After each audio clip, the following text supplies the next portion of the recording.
At UFC 289, Charles Oliveira is scheduled to take on Beneil Dariush in a co-main event in Canada. So we're going to be taking a quick look at Charles Oliveira's fight history and his path to victory against Beneil Dariush. Charles Oliveira has been in the UFC since he was a very young man. Now, back in the early days when Charles Oliveira first started competing within the UFC, being very inexperienced, I noticed that he was quitting in his fights quite a bit. He would literally quit mid-fight, and I think that was just immaturity on his behalf. But when he started to really get everyone's attention was in 2020 when he faced off against Tony Ferguson. That was a 3-round fight, and he absolutely tore Tony Ferguson apart. He beat him everywhere the fight took place. He dominated him on the feet. He had superior grappling, and as we know, Tony Ferguson is no slouch within the grappling department. Tony Ferguson is well known for no-gi grappling and trains at 10th Planet Jiu-Jitsu, and Charles Oliveira made him look like he didn't belong to be in there with him, absolutely dominated him and almost broke his arm at one point. Charles Oliveira got a very dominant win there by decision, and after that contest with Tony Ferguson, obviously the UFC was very impressed with him, and he got the opportunity to face Michael Chandler for the lightweight championship. Now, Charles Oliveira did face a lot of adversity within this contest. As we know, Michael Chandler, being the extremely fast starter that he is, put a lot of pressure on Charles and almost knocked him out within the first round. But Charles Oliveira is obviously a much changed man compared to what he was earlier on in his career, because he faced that adversity, he pushed through, and he managed to get the knockout win against Michael Chandler to become the lightweight champion of the world. And after that, he faced off against Dustin Poirier, and it was Dustin Poirier's second chance to become a lightweight champion after suffering a defeat to Khabib Nurmagomedov, and Charles Oliveira ended up getting the finish in round number 3 via a rear naked choke. So at this point, it became very clear that Charles Oliveira was a force to be reckoned with, and he wasn't going to be dethroned easily. So up until this point, he was just facing some of the toughest challenges within the lightweight division, one of the most stacked divisions within the UFC currently. And after this, Charles Oliveira faced off against Justin Gaethje, who, as we know, Justin Gaethje is a very dangerous striker, can put your lights out at any moment, and Charles Oliveira just bought it to Justin from the very first bell, didn't take a back step, and ended up knocking Justin Gaethje down, which came as a surprise to everybody, and ended up getting that submission via a rear naked choke. So as we can see here, Oliveira has a pattern. Even earlier on in his career, he got plenty of rear naked chokes. He got plenty of guillotine chokes on his opponents, and Charles Oliveira holds the most submission victories within the UFC. So he's got very great Brazilian Jiu-Jitsu at a very high level. It was only once Oliveira came up to Islam Makhachev after he was on an 11-fight win streak that he suffered a defeat at the hands of the man via submission. I believe that Charles Oliveira is a superior grappler to Islam Makhachev, but Islam basically had Charles Oliveira knocked out at that point, and Oliveira was clearly rocked, knocked him down quite badly, and Islam managed to sink in an arm triangle to become the new lightweight champion of the world. So that has led us to this point where Charles Oliveira is now going to be taking on Beneil Dariush. Now, if you guys are interested in the latest MMA news, feel free to subscribe to our newsletter that'll be found in the description. Now, when you look at Charles Oliveira's fight statistics, he has 9 wins by knockout. Not only does he have 21 wins by submission, but he can finish you on the feet, and he does have quite a bit of power. Now, what I've noticed about Charles Oliveira, although his grappling is incredibly dominant, he does have 9 knockout victories on his resume, so he can definitely finish the fight on his feet and on the ground. He doesn't have really high level wrestling,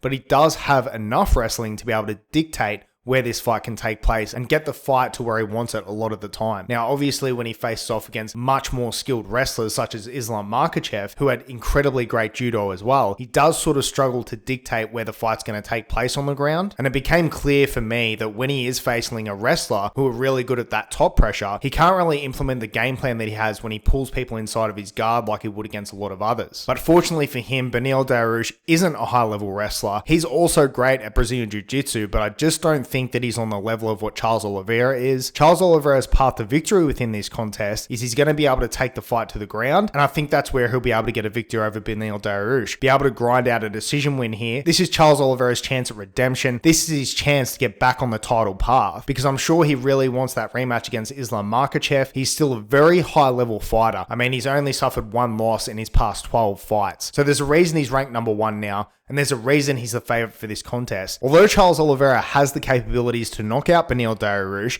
he does tend to get rocked quite a bit himself, and Beneil Dariush is a fairly good striker. If he is going to be standing with Beneil Dariush, I don't think it's a very smart strategy for him to keep that fight on the feet, especially when you look at the level of grappling skill that Charles Oliveira possesses. So I think his best chance here is to use his technical striking to maybe rock Beneil a little bit and then take the fight to where he wants it. Now, if you guys are interested in the latest MMA news, subscribe to our newsletter in the description below. We'll offer you guys exclusive content and breaking news around all things mixed martial arts, the latest content on our YouTube channel so you guys don't miss an episode, and my previews and predictions for the upcoming UFC fights. So what do you guys think Charles Oliveira's path is to victory within this contest?